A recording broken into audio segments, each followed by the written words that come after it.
What is up, guys? My name is Coriola, and welcome to episode 45 of my Out of the Park Baseball 17 franchise here with the Kansas City Royals. And we are here at the end of the 2028 season. There are 6 games left in the season. We are 81-75, third place in the Central. We are 3 games back.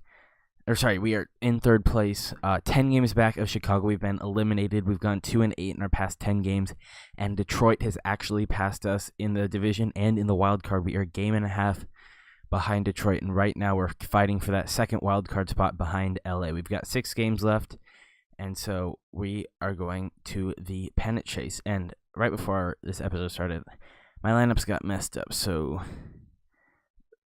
there we go. Galvin's back. Galvin wasn't in there for a while, but now he's back in there, except for versus right-hand pitchers, which I feel he should be in there for.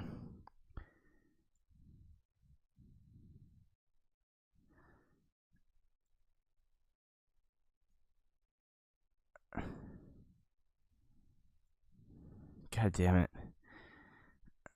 All right, there we go. Everything's good now. So our pitching staff has actually gotten a lot better over the final stretch. Danny Ventura is currently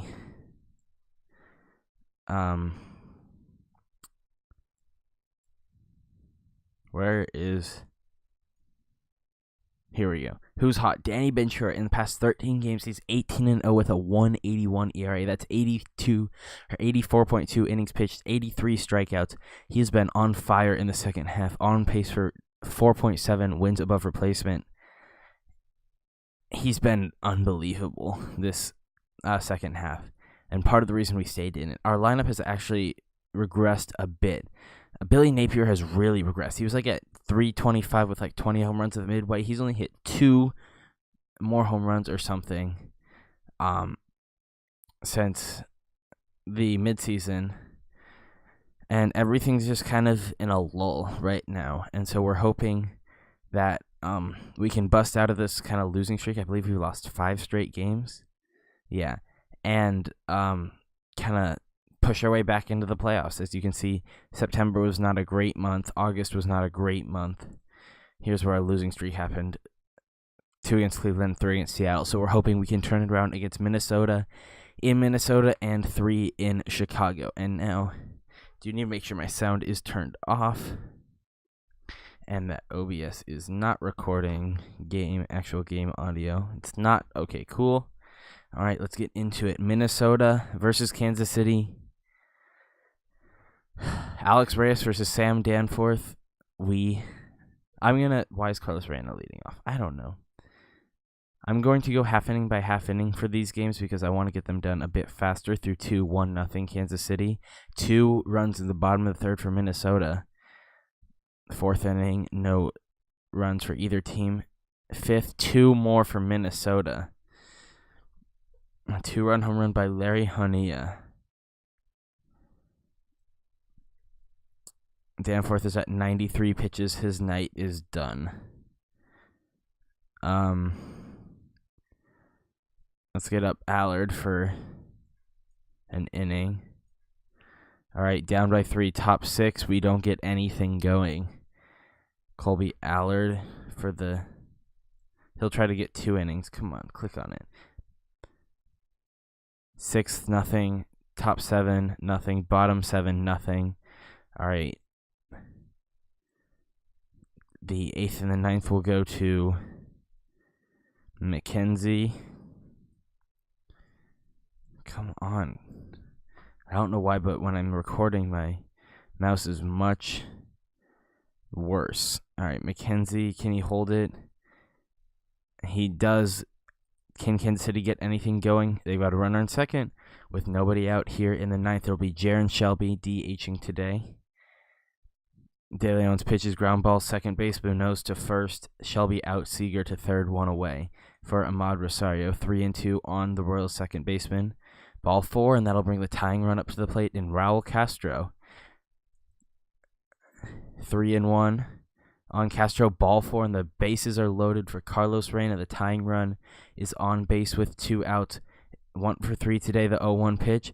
Fly ball deep right field. Burton has it 2 away. Seager will score. Tying run on first with 2 outs for Tony Alcala. Kansas City down their last strike, 0 for 4 on the day. The pitch. Fly ball down the line of right field. Burton, he's got it. And Minnesota beats Kansas City 4-2.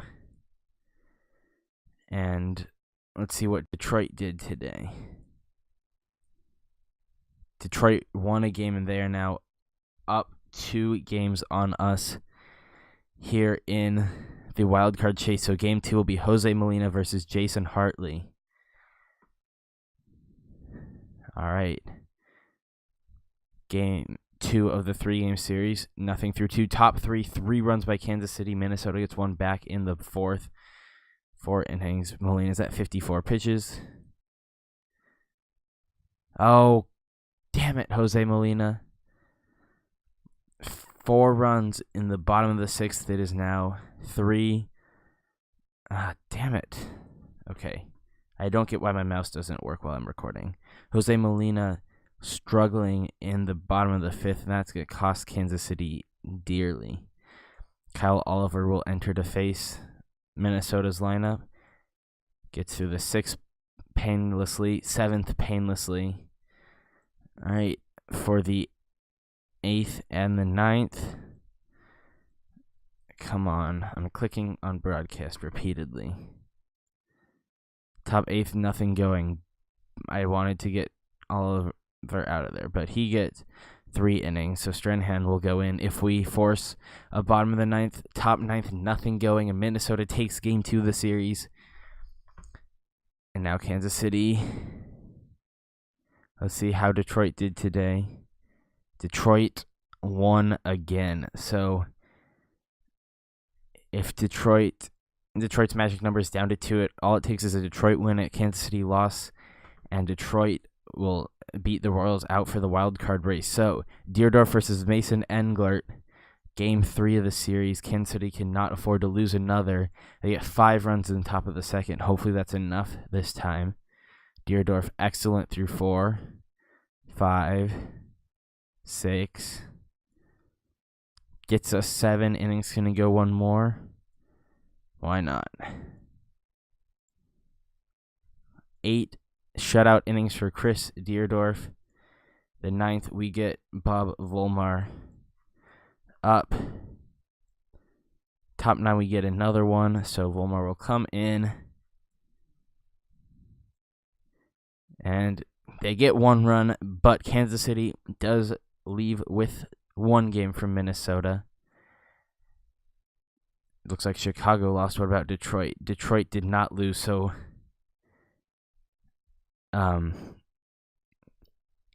either Texas, or if Texas and Detroit both win, or Kansas City loses, then their season is over. They've got 3 from Chicago against the presumptive, it looks like, American League number 1 seeded team. It'll be Will Crow versus Paul Barron here. Kansas City win or their season is over. After 3, there's no score. Top 4, Kansas City scores. Bottom 4, Chicago ties it. Nothing in the 5th inning for either team. Why is Paul Garrett in the game? Will Crow got hurt, and they put Paul Garrett in. Okay, this is not good. McKenzie gives up 2 runs. All right, Kansas City. Okay, he's apparently thrown 50-something pitches through 2 innings.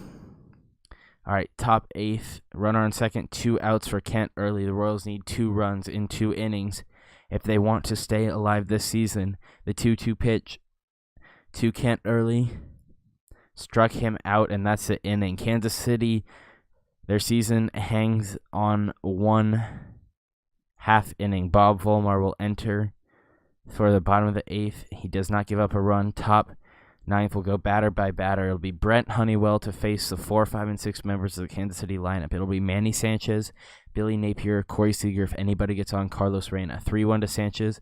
Fly ball left field. Ruthrock is there, 1 away. Now it'll be Billy Napier. 2-2. He does have a home run today. The pitch struck him out, and Kansas City's season is down to their last strike. Corey Seager, the 1-2 pitch, struck him out, and Kansas City has been eliminated from the playoffs. After a strong start, the Royals' season falls short, and they've been eliminated. All right. Well, we lose second game.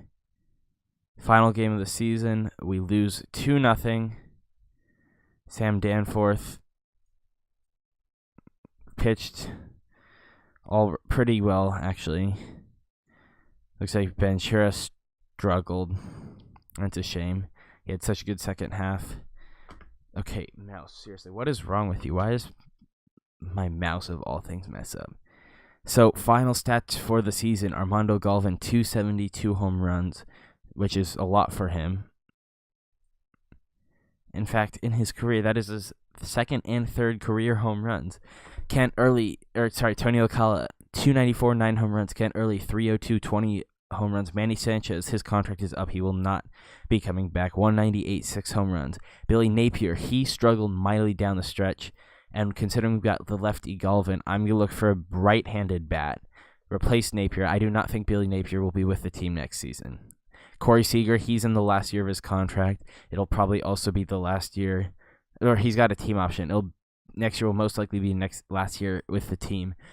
He hit 239, 19 home runs. Carlos Reyna had a pretty good season, 274, 336 on base, 13 home runs. Turang, he has a vesting option, and we'd like to bring him back as a infield backup, but we don't want him to be a starter, just basically because he's a left-handed hitter. And Raul Castro will probably spend next season in the minor leagues. He did hit 243 this season, only 292 on base, though. Turang hit 274. Pitching staff, Ventura, 343, 191 innings pitched. Sam Danforth, 504, 121 innings pitched.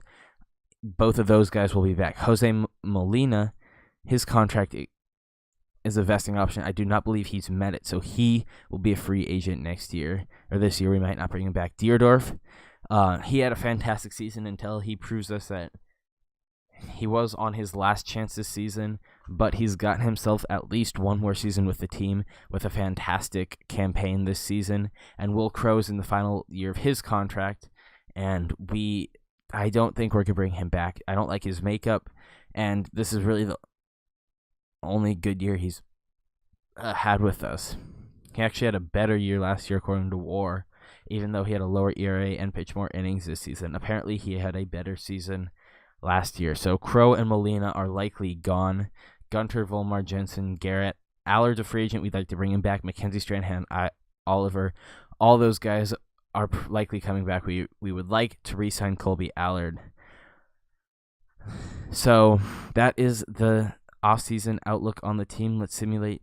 Oh, yeah. One thing I forgot to mention. Steve Truckee got hurt. And frankly, I still haven't decided whether he is going to be coming back next season. He did all right in the bullpen, but I think it's time to move on, potentially. We will see where we are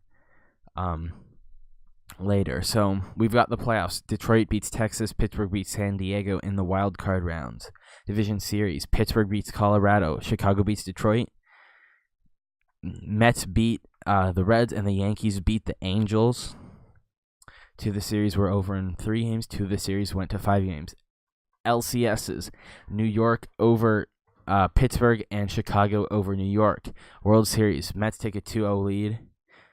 White Sox take Game 3 and Game 4 and Game 5. They're 1 win away from a world championship, and they have done it. I believe they also won it last season, so for back-to-back seasons, the Chicago White Sox are world champions. I'm going to have to double-check that.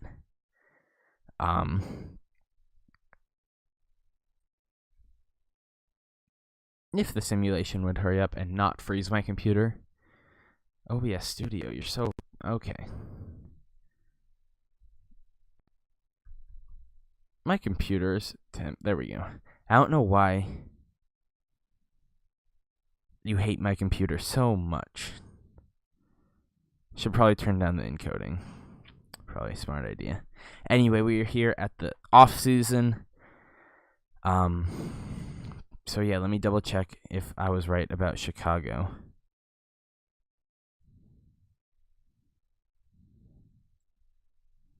Chicago.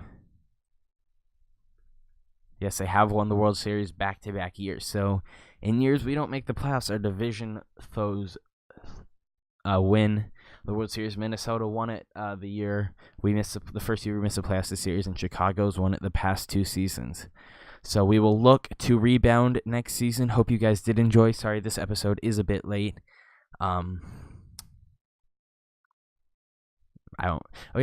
more notable thing is Denny Velasquez got a nice potential boost. His home run power has definitely gone down, but his discipline and avoid strikeouts potential has gone up. So that is very encouraging. He is at 1.5 stars according to Mozeliak. He'll start the season in AAA, and he might see a call-up by the end of next season. So exciting for him. Other prospects, Alejandro Lopez is already up to 1.5 stars. He was fantastic in Burlington. He hit .307, 218 at-bats with 14 home runs. He'll start the season probably in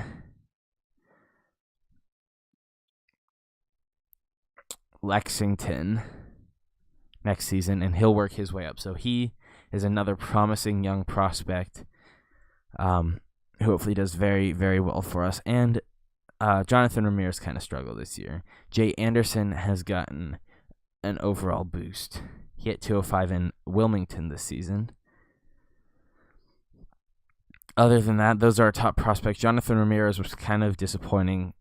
He hit .307 in Burlington, but .247 in Lexington. So it might be still a while before we see him. But Velasquez, Lopez, all potentially in the major leagues very soon. So I hope you guys did enjoy this episode, and I will see you all next time. Goodbye.